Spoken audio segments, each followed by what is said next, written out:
Hi. ரொம்பவே கம்ஃபர்டபுளான ஒரு ஃபுட்டான அரிசி பருப்பு சாதம். இங்கே கொங்கு நாட்டில் ரொம்ப ஸ்பெஷல் சாதம். ஸோ அது என்னோடய ஸ்டைலில் எப்படி பண்ணுறதுன்னு பார்க்கலாம். ஸோ இதில் நான் அரிசி 1 கப் எடுத்துட்டேன்னா, பருப்பு அதாவது துவரம் பருப்பு வந்து ஒரு 1/4 கப்புக்கும் கொஞ்சம் கூட எடுத்துக்கிறேன். ஸோ இந்த டம்ளரில் நான் எடுத்திருக்கேன். ஸோ இந்த டம்ளர் அளவுக்கு நான் இப்போ அளவு சொல்கிறேன். இப்போ அரிசி பருப்பையும் நல்லா வாஷ் பண்ணிவிட்டு ஒரு 1/2 அன் ஹவர் to 1 ஹவர் நல்லா ஊற வச்சுக்கோங்க. இப்போது குக்கரில் 1 ஸ்பூன் ஆயில் ஊற்றிக்கோங்க. ஸோ எந்த ஆயில் வேணாலும் ஊற்றிக்கலாம். தேங்காய் எண்ணெய் இல்லைன்னா நல்லெண்ணெய் இல்லைன்னா சன்ஃப்ளவர். ஸோ நான் வந்து சன்ஃப்ளவர் ஆயில் யூஸ் பண்ணியிருக்கேன். இது கூட 2 ஸ்பூன் நெய் சேர்க்குறேன். ஸோ நெய் சேர்க்க விருப்பம் இல்லாதவங்க ஃபுல்லாக தேங்காய் எண்ணெயிலே செய்யலாம்.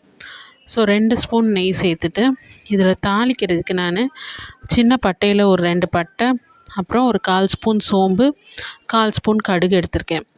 ஸோ இந்த சோம்பும் பட்டையும் கொஞ்சம் நல்ல ஃப்ளேவர் கொடுக்கும். ஸோ இதை தாளிக்கிறதுக்கு போட்டு நல்லா பொரிஞ்சதுக்கப்புறம் கொஞ்சம் கருவேப்பில் போடுறேன். ஸோ கருவேப்பில் நல்லா வெடித்ததுக்கப்புறம் அதில் ஒரு 5 வரமிளகா போடுறேன். இது வரமிளகாவும் பச்சை மிளகாவோட காரம் மட்டும்தான். ஸோ வேறு எந்த காரமும் கிடையாது. ஸோ நான் ஒரு 5 வரமிளகா அதில் தாளிக்கிறதுல போடுறேன். ஸோ இது நல்லா வதங்கினதுக்கப்புறம் இப்போ நான் ஒரு பெரிய வெங்காயம் எடுத்திருக்கேன். ஒரு பெரிய வெங்காயம் நல்லா கட் பண்ணி போட்டுக்கோங்க. இல்லை அரை பெரிய வெங்காயம் போட்டு ஒரு 6-7 சின்ன வெங்காயம் போட்டுக்கலாம். ரொம்ப நல்லா டேஸ்ட்டாக இருக்கும். நான் வந்து பெரிய வெங்காயம் மட்டும் போடுறேன். ரொம்ப சிம்பிளாக ஏதாவது ஊர்லேருந்து வந்தால் டக்குன்னு செய்கிறதுக்காக. ஸோ இது வந்து ஒரு 2 தக்காளி நான் கட் பண்ணி அதில் போடுறேன். ஸோ தக்காளி நல்லா வெந்ததுக்கப்புறம் ஒரு 3 பச்சை மிளகா, கொஞ்சம் பெரிய பச்சை மிளகா எடுத்திருக்கேன், அதுவும் போடுறேன். இது நல்லா வதங்கணும். இப்போது 1 ஸ்பூன் இஞ்சி பூண்டு பேஸ்ட்டு போடணும். எல்லாமே கொஞ்சம் வதங்கினதுக்கப்புறம் போடுங்க. ஸோ இது வீடியோங்கிறதுனால ஸ்பீடாக போகுது. எல்லாமே கொஞ்சம் கொஞ்சம் வதங்கினதுக்கப்புறம் போடுங்க. இப்போ இதெல்லாம் நல்லா வதங்குறதுக்காக நான் 1 ஸ்பூன் உப்பு போடுறேன், அதாவது சாப்பாட்டுக்கு அளவா. அப்புறம் ஒரு 1/4 ஸ்பூன் மஞ்சள்தூள் அதில் போடுங்க. ஸோ இது ஆப்வியஸாக எல்லோயிஷ் கலராக தான் இருக்க போகுது. ஸோ அதனால ஒரு 1/4 ஸ்பூன் மஞ்சள்தூள் போடுங்க. ஸோ இப்போது இதில் லாஸ்ட்டில் கொத்தமல்லி போடக்கூடாது, வதக்கும் போதே கொத்தமல்லி போடணும். ஸோ அப்போ தான் அதோடய ஃப்ளேவர் இறங்கும்.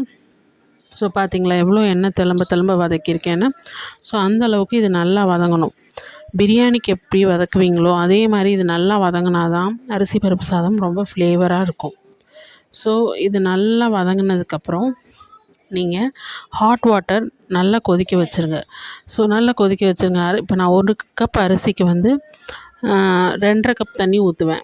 நீங்கள் உங்களுக்கு எப்படி சாப்பாட்டுக்கு அளவு வைப்பீங்களோ அப்படி வச்சுக்கோங்க. ஏன்னா வந்து ஒவ்வொருத்தர் 3 கப்பு வைப்பாங்க, ஒவ்வொருத்தர் 2 கப் வைக்கிறாங்க.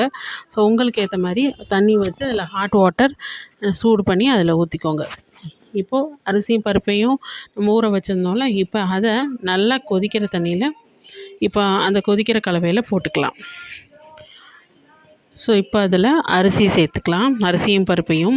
இப்போ பருப்புக்கு கணக்கே கிடையாது தண்ணி அளவு, ஒன்லி ஃபார் அரிசி தான்.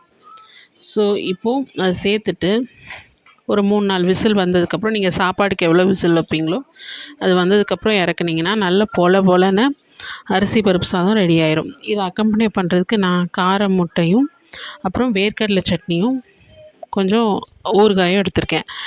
இது பெஸ்ட் காம்பினேஷன். நீங்கள் ஆம்லெட்டோ இல்லைன்னா வெறும் ஊறுகாய் மட்டுமோ இல்லை அப்பளம் கூட எடுத்துக்கலாம், நல்லாயிருக்கும். தேங்க்யூ.